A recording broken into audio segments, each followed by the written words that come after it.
Good evening and welcome to the Journey Home. This is a very special edition of the Journey Home because we're going to have a very special guest. Many of you have seen the series here on EWTN hosted by Dale Ahlquist entitled G.K. Chesterton, the Apostle of Common Sense. That series has brought to life the wit and wisdom of the great Catholic author G.K. Chesterton. Well, speaking of bringing this writer to life, we thought it would be interesting to interview G.K. Chesterton himself right here on the Journey Home. Now, you might be wondering how that's possible since Chesterton was born in 1874 and went to be with the Lord in 1936.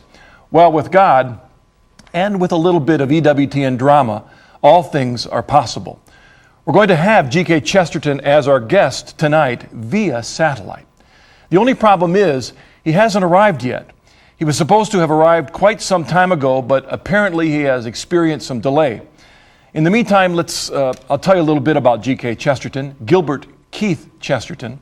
He was a prolific writer, author of 100 books, internationally known as a journalist, speaker, debater, radio broadcaster, and Roman Catholic convert. A convert who played an important role in the conversion of many others. It's an amazing story, and we're going to... Oh, wait a minute. Here he comes now, Mr. G.K. Chesterton. Welcome to the Journey Home. Oh, I'm delighted to be here. I'm terribly sorry I'm late. I missed my train. Seems the only way I ever catch my train is if I catch the train after that. But I am delighted to be here. Well, there's no need to apologize, of course. Many people consider me to be an apologist. Okay, but honestly, we're so pleased that you could be with us. I was beginning to tell our viewers your story, but of course, I would much rather you tell it yourself. And if you don't mind, Mr. Chesterton, I would like you to begin at the beginning. Beginnings are good places to begin, but also good places to end.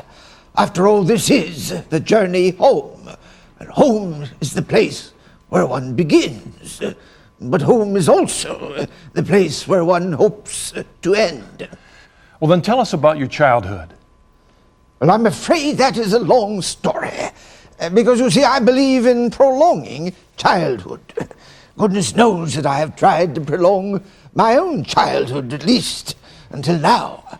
I have never really left off playing. In fact, I wish there were more time to play. Just the other day, I was balancing a ball on the top of my... Oh, dear, my hat, I'm sorry. Dear. I'm terribly sorry. I can say there was something about my childhood, my youngest years, that can only be described as a white light, the very opposite of a dream.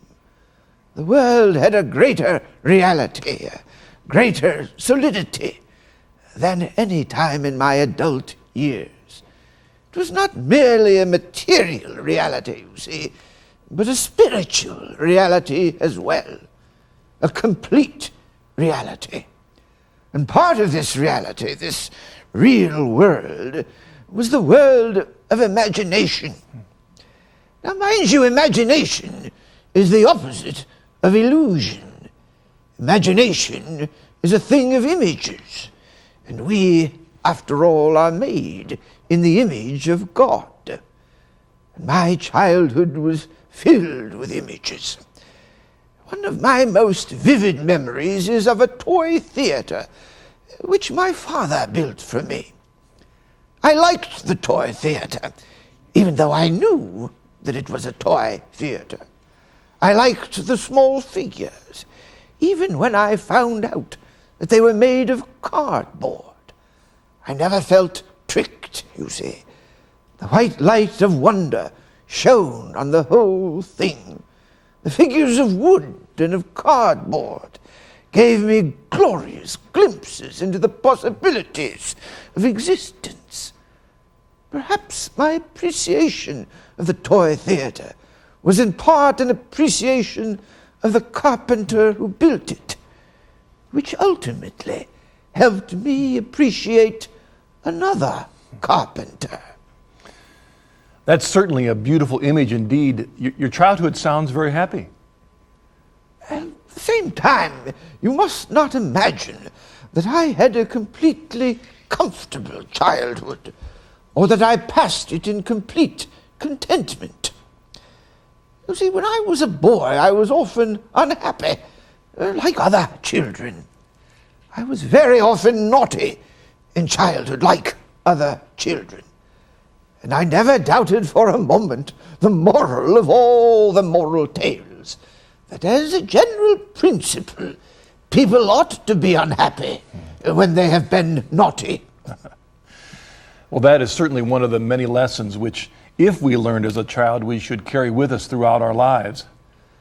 Yes, I wanted to mention how terribly important my childhood was to the rest of my life. I have had many wonderful experiences. I have traveled to interesting places and talked to interesting men. I have been in the major political quarrels of my country. I have talked to important statesmen. I have met most of the great poets and prose writers of my time. I have traveled in the track of some of the earthquakes in the ends of the earth. I have lived in houses burned down in the tragic wars of Ireland.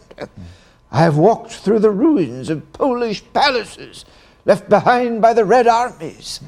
I have heard talk of the secret signals of the Ku Klux Klan on the borders of Texas. I have seen the fanatical Arabs come up from the desert to attack the Jews in Jerusalem. But none of those people were as real to me as the cardboard figures in that toy theater of my childhood, because I was subconsciously certain then, as I am consciously certain now, that there is a white and solid road, a beginning of the life of man, and man darkens it afterwards. He goes astray from it in self-deception. It is not the child, you see, but the grown man who lives a life of make-believe and pretending, and it is he who has his head in a cloud. I knew that morning light. I did not know that it could be lost. I knew even less if it could be recovered. And I did lose it. And I did recover it. You say you lost that morning light. Was this dark period later in your youth? Yes. What I may call my period of madness coincided with a period of drifting and doing nothing. I dabbled in a number of things. I dabbled in spiritualism. And I knew I was playing with fire then, even hellfire. Well, please tell us more about that. What surprises me in looking back on youth is how quickly a young man can think his way back to fundamental things, and even to the denial of fundamental things. I had thought my way back to thought itself.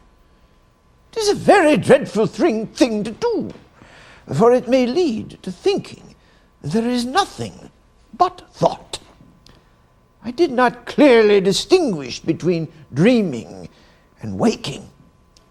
I felt as if everything might be a dream.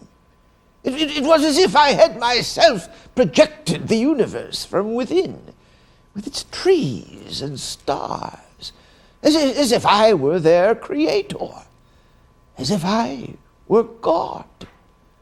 These, of course, are the thoughts of a madman. Yet I was not mad in any medical or physical sense. I was simply carrying the skepticism of my time as far as it would go. I found it would go a great deal further than most of the skeptics went. While dull atheists came and explained to me that there was nothing but matter, I listened with a sort of calm horror of detachment, suspecting that there was nothing but mind. I have always felt that there was something third-rate about materialists and materialism ever since. The atheist had told me so pompously that he did not believe there was any God. And there were moments when I did not even believe there was any atheist. But this radical way of thinking had to have effects on the other aspects of your life. Well, as with mental extremes, so with moral extremes. I could imagine the maddest crime when I had never committed even the mildest crime. Do you think any of this had to do with the atmosphere of the times? I mean, after all, it was the time of Oscar Wilde and the decadence. Well, with all due respect to Oscar Wilde, I cannot blame him for any of my own ideas. I manufactured most of my morbidities by myself. As you basically said in your book, Orthodoxy, though, morbidities or morbid thoughts are by their very definition self-destructive.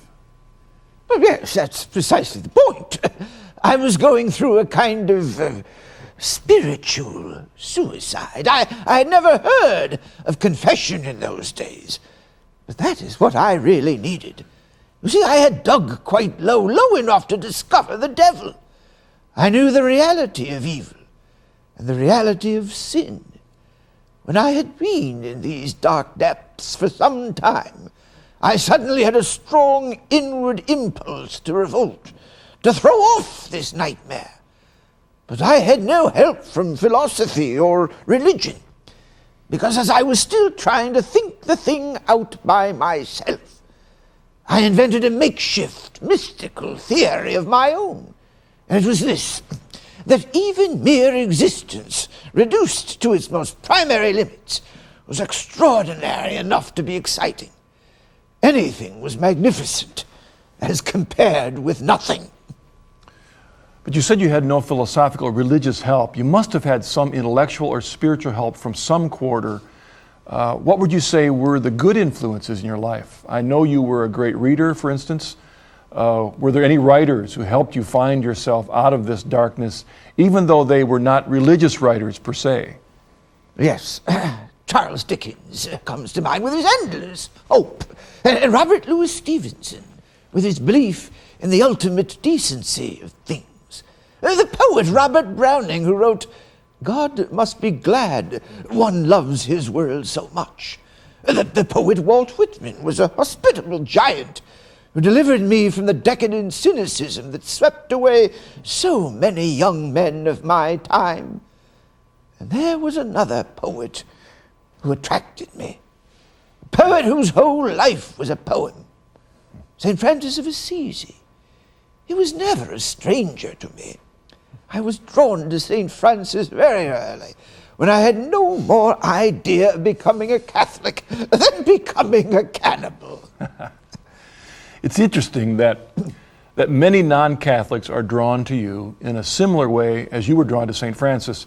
They have no intention of becoming Catholic, but you have a way of speaking to them. You are not a stranger to them. Through your writing, you became their friend. They end up thinking about the Catholic faith in an entirely new light, and in some cases, they even think about the Catholic faith for the first time. And one of the reasons there have been many converts in the last few years is that people have been learning about the Catholic faith for the first time. And these are not people who are ignorant about their own faith. On the contrary, many of them are fervent believers of great conviction, very enthusiastic about their Protestant faith. When an enthusiast discovers through experience and sympathy that there is another half of the truth that he has not yet been told, then there is presented to him a perilous alternative. If he goes on to the whole truth, he will become more wise, but he will also become more ordinary. More ordinary? You see, ordinary means the acceptance of an order. The people who do not accept an order are left with chaos. Those are the only two choices, though modern people try to avoid making this choice. In most modern people there is a battle between the new opinions, which they do not follow out to their end, and the old traditions, which they do not trace back to their beginning. You see, if they followed the new notions forward, it would lead them to bedlam, to madness. If they followed the better instincts backward, it would lead them to Rome, to the Catholic Church. And so what they try to do instead is to remain suspended between two logical alternatives, trying to tell themselves that they are merely avoiding two extremes. Very true. We mentioned the writers who influenced you and the fact that you, in turn, have been a writer of great influence for so many others. How did you begin your literary career? I went to art school, of course, and failed entirely to learn how to paint or draw. But there I met a fellow student named Ernest Hodder Williams. He and I often talked about literature, and he conceived the strange notion that I could write, a delusion which he retained to the end of his death, I must say. He gave me some books on art to review for a magazine called The Bookman, which was published by his family. I tossed off some criticisms of the weaker points and misdirected talents of some great artists, and I found I had discovered the easiest of all professions in the process, which I have pursued ever since. I am amazed that you wrote so many books. I can't imagine how you found the time. You wrote novels, literary criticisms, biographies, history books, philosophy books, and to mention poetry and plays. But is it true that you have always considered yourself primarily a journalist? Of course, I am a journalist, and therefore I am vastly ignorant of many things. But you see, because I am a journalist, I write and talk about them all anyway. If you are writing an article, you can say anything that comes into your head. I would sooner call myself a journalist than an author, because a journalist is a journeyman. The journalist is a journeyman. I guess that makes you a perfect guest for the journey home. And the ultimate goal of any journey is to get home. But I have had a very jolly time as a journalist and never asked to be anything better. The definition of journalism, as I have said, and as I have good reason to know, is writing badly. I really am conscious of how badly and clumsily I use the English language, except when I am at the white heat of controversy. Then I at least get the illusion that I am doing things rather well. It's the best fun in life, this argument business, and what makes being a journalist really worthwhile. Well, I wish I could use the English language as badly and clumsily as you do.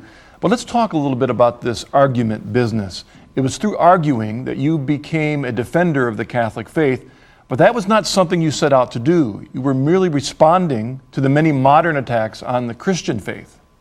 I merely realized that the attacks on the Christian faith were attacks on common sense. I began defending common sense and ended by defending Christianity. I never realized the great common sense of the Christian creed until the anti-Christian writers pointed it out to me. I did not begin by defending this or that theological point. I was merely defending plain old human morals. I was defending responsibility, which is something called the question of free will. It was not that I began by believing in supernormal things. It was that the unbelievers began by disbelieving even in normal things. It was the secularists who drove me to theological ethics, by themselves destroying any sane or rational possibility of secular ethics. It was the scientific determinist who told me at the top of his voice that I could not be responsible at all.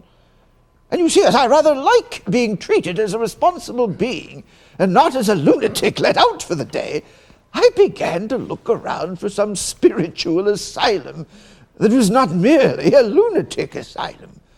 On that day, in short, I escaped from an error which still entangles many better men than myself. There is still a notion that the agnostic can be content with knowledge about worldly things and never settle the questions about the otherworldly things. But it is not true. The question of the skeptic strikes direct at the heart of our human life. They disturb this world, quite apart from the other world. And it is exactly common sense that they distrust most. They could not be a better example than this determinist shouting to a mob of millions that no man ought to be blamed for anything he did, because it was all heredity and environment. Logically, that would stop a man in the act of saying thank you to somebody for passing him the mustard. For how could he be praised for passing the mustard if he could not be blamed for not passing the mustard?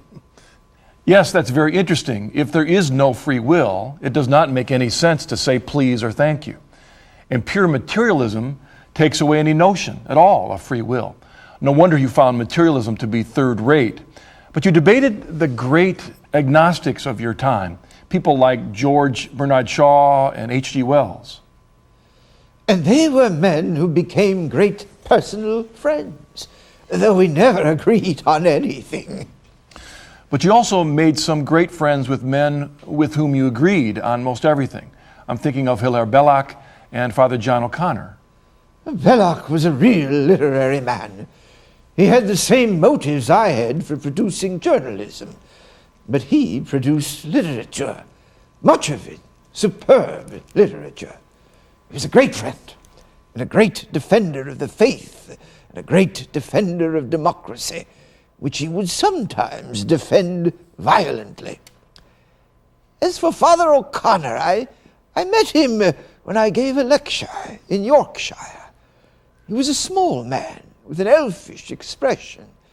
I was struck by the tact and humor with which he mingled with his very Protestant company. And I soon found out that they appreciated him, even though I suppose they really thought that he had his house fitted up with all the torture engines of the Spanish Inquisition. I liked him very much. But if you had told me that 10 years afterwards I should be a Mormon missionary in the Cannibal Islands, I should not have been more surprised than at the suggestion that fully 15 years afterwards I should be making to him my general confession and being received into the Roman Catholic Church. And isn't it true that Father O'Connor was the priest who was the inspiration for your wonderful fictional detective, Father Brown? Well, Father Brown's chief feature was to be featureless. The point of him was to appear pointless. You might even say that his most conspicuous quality was being inconspicuous. His commonplace exterior was meant to contrast with his unsuspected vigilance and intelligence. That being so, of course, I made his appearance shabby and shapeless, his face round and expressionless, his manners clumsy, and so on. My friend, Father John O'Connor, as a matter of fact, did not have any of these external qualities. He was not shabby, but rather neat. He was not clumsy, but very delicate and dexterous. He not only was amusing, but he always looked amused. He was a sensitive and quick-witted Irishman. My Father Brown was deliberately described as an English dumpling. Well, so he wasn't the inspiration for Father Brown, then? Oh, yes, of course he was. There is a very real sense in which Father O'Connor was the intellectual inspiration of these stories, and of much more important things as well. I never knew a man who could turn with more ease than he from one topic to another, or who had more unexpected stores of information, often purely technical information, upon all. But I was also surprised to find out what else he knew. He knew about evil. I told you earlier that in my own youth I had imagined for myself any amount of iniquity. It was a curious experience to find that this quiet and pleasant celibate had plumbed those abysses far deeper than I. After talking to him, I learned of horrors that I could not have imagined. He would have been a great modern novelist, but he told me these things reluctantly, in strictest privacy, as a practical necessity, you see, to prevent me from error. So he was the inspiration for the Father Brown, and that's what I thought. But I remember hearing a story of how you saw two college students talking to Father O'Connor, and after he left, they appeared to be mildly impressed with his wide knowledge of things, but since he was a priest, they considered him naive, that he didn't know anything about the real evil in the world. But you knew from the rather appalling things that Father O'Connor had told you that it was in fact the college students who were naive, and the priest knew far more about real evil than they ever would. Fortunately for them. Is that how the character of Father Brown was born then? The priest that people did not take seriously. Everyone assumed he knew nothing about evil, but actually he had more insight into the crime because he had more insight into the soul. Yes, but the incident of the Cambridge undergraduates and their breezy contempt for the cloistered virtues of a parish priest stood for much more serious things in my life than the heap of corpses that littered my detective stories. It brought me face to face once more with those morbid problems of the soul, the problems I alluded to earlier. Gave me a great and growing sense that I had not found any real spiritual solution to those problems. I had this sudden glimpse of the pit that is at all our feet. I was surprised at my own surprise. It was easy to believe that the Catholic Church knew more about good than I did, but that she knew more about evil than I did seemed incredible. And so when people ask you, why did you join the Catholic Church? What do you say? Well, the first essential answer, of course, is to get rid of my sins. For there is no other religious system that really does profess to get rid of people's sins. It is confirmed by the logic, which to many seems startling, by which the Church deduces that sin confessed and adequately repented is actually abolished, and that the sinner really does begin again as if he had never sinned. And this brings me back to what I said earlier about the innocence of childhood, that strange daylight, which was something more than the light of common day that still shines in my memory. Well, when a Catholic comes from confession, he truly does, by definition, step out again into that dawn of his own beginning and look with new eyes across the world. In that brief ritual, God has really remade him in his own image. He is now the new experiment of the Creator. He is as much a new experiment as he was when he was only 5 years old. He stands, as I said, in the white light at the worthy beginning of the life of a man. The accumulations of time can no longer terrify. He may be grey and gouty, but at that moment he is only 5 minutes old. And as you said earlier, that when you went through that dark period in your youth, what you really needed was confession. Yes, yes. The sacrament of penance and the equally staggering doctrine of the divine love for man. These doctrines seem to link up my whole life from the beginning, as no other doctrines could possibly do, and especially to settle simultaneously the two problems of my childish happiness and my boyish brooding. And they especially affected one idea, which I could call the chief idea of my life. The idea of taking things with gratitude and not taking things for granted.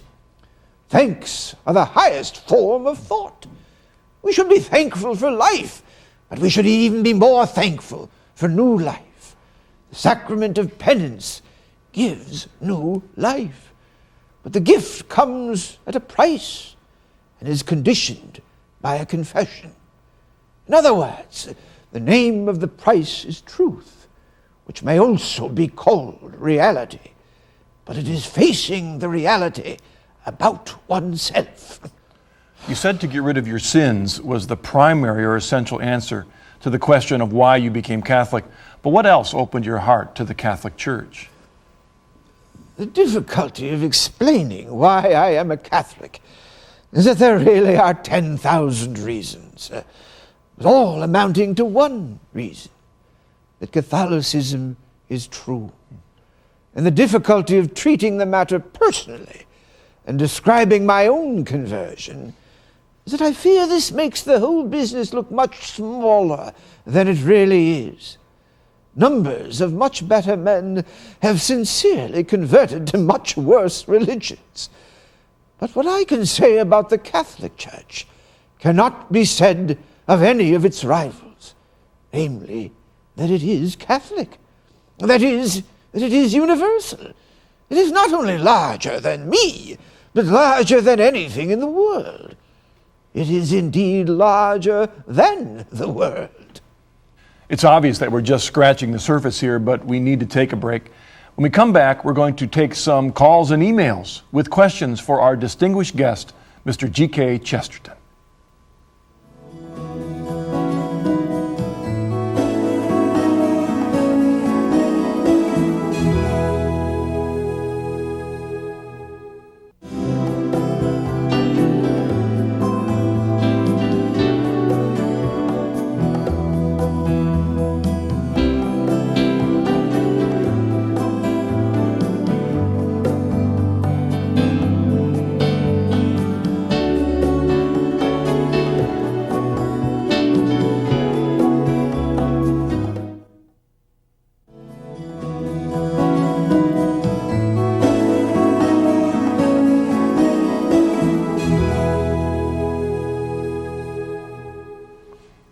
Welcome back. We're here with the great writer and convert G.K. Chesterton, and he has told us that one of the main things that led him to the Catholic Church was the sacrament of confession, the idea of getting rid of his sins. Also, in the philosophies that he was exposed to as a young man, he found that if they were taken to their logical conclusion, they led to madness and self-destruction.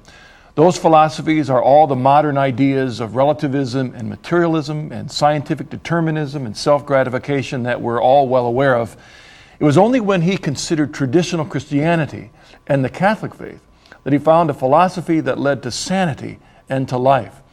We should point out that much of this story is told in his book, Orthodoxy, which is about how he became a Christian, and also then in his book, The Catholic Church and Conversion, in which he discusses becoming Catholic. But right now, Mr. Chesterton has agreed to answer some questions. So here's an email. It's from Sean in Illinois, and he writes, "Dear Marcus and Mr. Chesterton, what advice would you give to a young person who wants to be a journalist?" Well, the real advice I could give to a young journalist, now that I am myself an old journalist, is simply this. Write an article for the Sporting Times and another for the Church Times, and then put them into the wrong envelopes. What is really the matter with almost every paper is that it is much too full of things suitable to the paper. Thank you, Mr. Chesterton.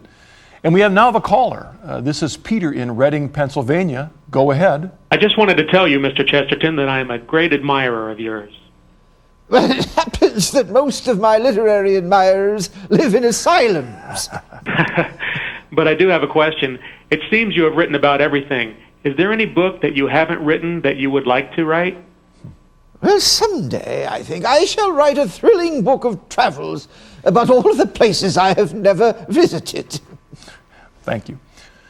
Here's another email, and it looks like this one is from Dan in Arkansas. He writes, "Marcus, the question is for your guest. It makes sense that you came to the Catholic Church. You and the Catholic Church are made for each other. You're both stuck in backward thinking, in forgotten traditions and old ideas. The Catholic Church is always the enemy of new ideas." probably did not occur to him, Marcus, that his own remark was not exactly in the nature of a new idea. It is one of the notions that Catholics have to be continually refuting. Indeed, those who complain that Catholicism cannot say anything new seldom think it necessary to say anything new about Catholicism. As a matter of fact, when it comes to that, the ideas that really are new and worthwhile, Catholics have continually suffered through supporting them when they really were new, when they were much too new to find any other support. For instance, nearly 200 years before the Declaration of Independence and the French Revolution, in an age devoted to the pride and praise of princes, Cardinal Bellarmine laid down lucidly the whole theory of real democracy. There are passages in Pope Leo's encyclical on labor, Rerum Novarum, which are only now beginning to be used as hints for social movements much newer than socialism. And when Mr. Belloc wrote about the servile state, he advanced an economic theory so original that hardly anybody has yet realized what it is. A few centuries hence, other people will probably repeat it, and repeat it wrong. And then, if Catholics object, their protest will be easily explained by the well-known fact that Catholics never care for new ideas. Nevertheless, the man who made that remark about Catholics meant something. What he meant was that in the modern world, the Catholic Church is in fact the enemy of many influential fashions, most of which still claim to be new, though many of them are beginning to be a little stale. A new philosophy, in general, means nothing more than the praise of some old vice, insofar as he means that the Church often attacks what the world at any given moment supports. He's perfectly right. The Church does often set herself against the fashion of this world that passes away, and she has experience enough to know very rapidly it does pass away. The Catholic Church is the only thing that frees a man from the degrading slavery of being a child of his age. That's worth repeating. The Catholic Church is the only thing that frees a man from the degrading slavery of being a child of his age. I think we have another caller. This is Debbie from Tulsa, Oklahoma. Welcome to the Journey Home. Hello, Mr. Chesterton.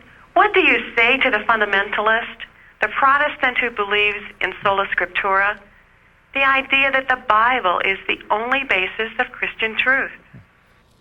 The Catholic Church is more fundamental than fundamentalism. It knows where the Bible came from.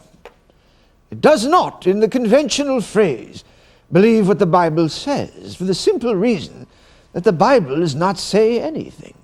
You cannot put a book in the witness box and ask it what it really means. The fundamentalist controversy itself destroys fundamentalism. The Bible by itself cannot be a basis of agreement when it is a cause of disagreement. It cannot be the common ground of Christians when some take it allegorically and some literally. Protestants appealed from priests to the Bible and did not realize that the Bible also could be questioned. There is no end to the dissolution of ideas, the destruction of all tests of truth that has become possible since men abandoned the attempt to keep a central and civilized truth, to contain all the truths and trace out and refute all errors. Since then, each group has taken one truth at a time and spent the time in turning it into a falsehood.